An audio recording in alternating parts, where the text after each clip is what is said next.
I will say this for Donald Trump.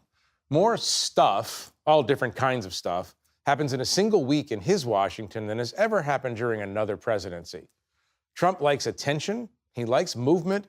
He especially likes to keep people, including sometimes himself, guessing. Now, here are two things he doesn't like: trade deficits and numbers. Not all numbers, just numbers that don't match his understanding of reality. Here he is talking about happy numbers yesterday. I think when you look at them, they're all something, but this one chart really says it better than anything. If you look at this is great, but this chart is pretty amazing right here.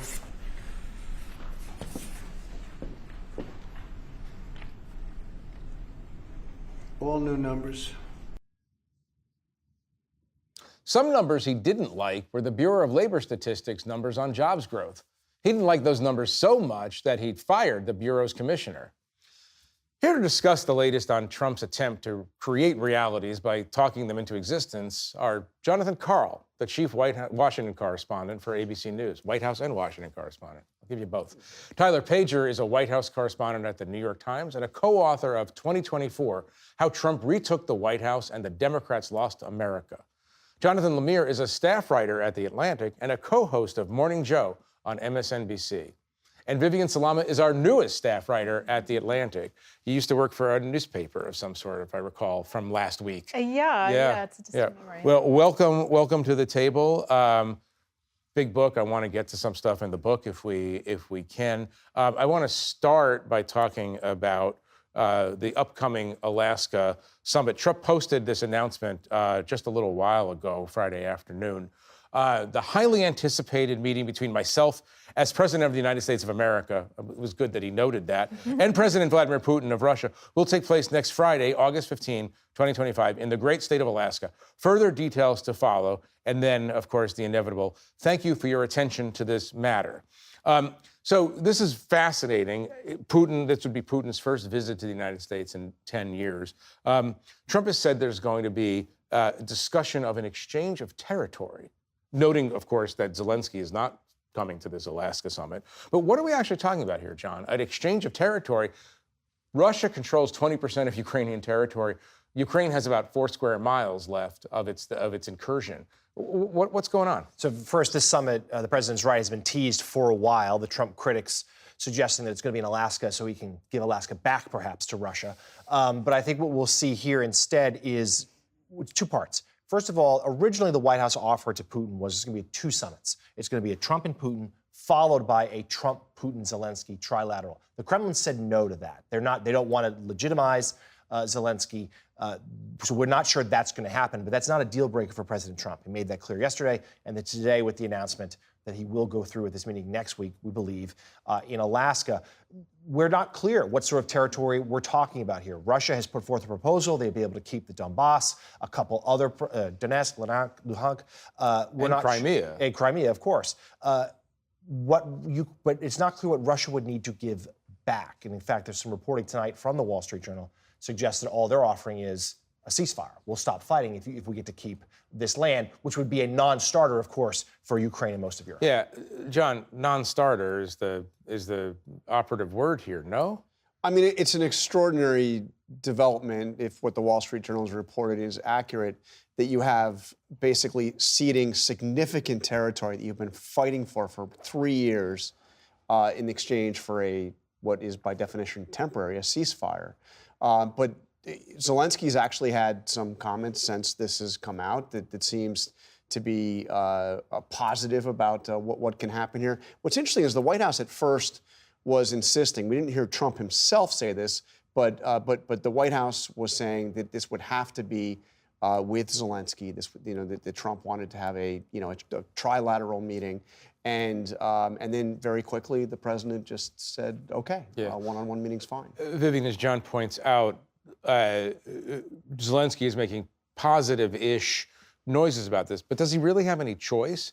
Trump is having a big summit. He's learned his lesson from that Oval Office encounter. Don't get on Trump's bad side unnecessarily. He can't possibly be happy about the idea of ceding Ukrainian territory to Russia under pressure from Donald Trump. Definitely not happy about it. The Biden era mantra of nothing about Ukraine without Ukraine is now ancient history under the Trump administration. Meaning that you can't negotiate. That you cannot negotiate the future of Ukraine without Ukraine at the table. That's done. That's out of the question. Now, President Trump has made clear that he's happy to do that, at least to an extent, because he is very eager to have a deal. This is something he promised on the campaign trail as a priority, and he is very eager to do so. Putin made it a little bit difficult to meet him at the table in the beginning, but what he sees basically is that Putin is going to be the hard negotiator. He believes he has leverage over the Ukrainians, that he can push them to do whatever is necessary to at least superficially come to the table and agree to whatever it is that they decide to agree on. But obviously, it puts the Ukrainians in a very difficult position because they basically have lost first their sovereignty to the war and then again to the Trump administration essentially twisting their arm. Right. Tyler, though, I want to ask a question about Trump and his relationship to Russia. It seems much more complicated than we might have been discussing a year ago. You know, the perception among many people in Washington was that Trump was incapable or unwilling to even criticize Putin. He now seems pretty regularly angry at Putin. Is that for show, or is there actually a shift? Was he not the Putin lackey that the Democrats say he is? I think the genuine frustration that Trump has toward Putin is largely based in the fact that Trump promised to end this war within 24 hours, and he has been unable to do so. So I think it's less about the interpersonal relationship and more about the broader strategic objectives that Trump has, because Trump wants a victory. We saw that today with Azerbaijan and Armenia. Trump is in this mode of being the peacemaker president, and the biggest prize of all is ending this war between Russia and Ukraine, and he has been frustrated by the intransigence he's seen from Putin. And this is no surprise to any other American president or political leader who has dealt with Putin for decades and found this to be the case. Right. But I think Trump is hopeful that he can sort of work Putin over in this in-person meeting. But I think many American officials, particularly Democrats, are concerned about what sort of agreements Trump might make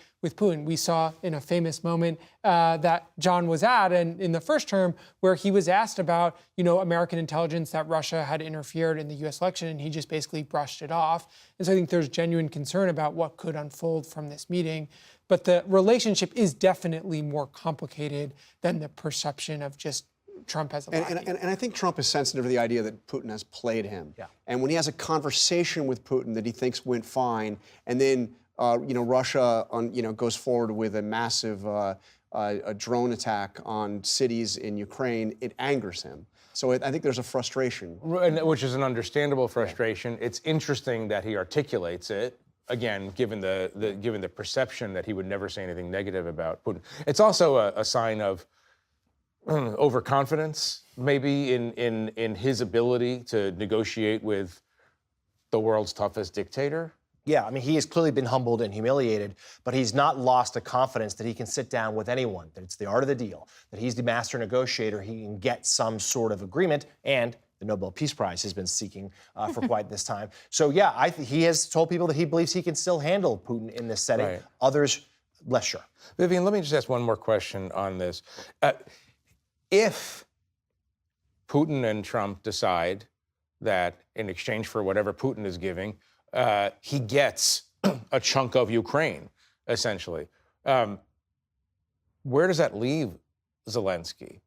It leaves Zelensky saying, no, we're not doing that? What happens? I mean, Zelensky has the right to continue fighting, but obviously there's a lot at stake, U.S. weapons being among them. They have largely been able to sustain this war because of U.S. support. Obviously, European support as well, but nothing measures up to Can Europe replace American weapons? Never, not to the extent. I mean, even if they were to double it, it would still not come close to what the U.S. gives Ukraine, and the Ukrainians know that, so they know they're between a rock and a hard spot. Right.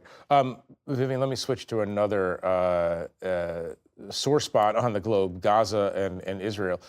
It seems that Donald Trump, at least by some reporting that's coming out of the White House, is is getting very, very angry at Netanyahu, especially in light of Netanyahu's promise to go invade Gaza City now to look for the hostages and the Israeli hostages and the rest of Hamas. Do you sense anything permanently shifting in their relationship, or is this just Benjamin Netanyahu taking on yet another president? Despite Donald Trump's public remarks about Netanyahu and his support for Israel, he has had a very contentious relationship with Netanyahu that dates back to his first administration. Some dealings with attacking Iran and Netanyahu backing out. He has really lost trust in Netanyahu since then and has said it publicly. And so they've had ups and downs in their relationship, but probably in the last few weeks where Trump sees the images coming out of Gaza, and he is moved by a lot of those images, according to his advisors, but also just public opinion shifting globally about what Netanyahu's been doing, and then Netanyahu just being a tough person to deal with, that a lot of officials in Washington find him extremely frustrating. I mean, John, there's a theme here, though, is that foreign leaders, even those who are partially dependent on you for arms, don't do what you want them to do. It turns out they have their own interests. But look, the Netanyahu-Trump relationship is a very complicated one, and it's been a tense one for a long time, as Vivian's pointed out. I mean, this is he clashed pretty mightily in 2020 with Netanyahu.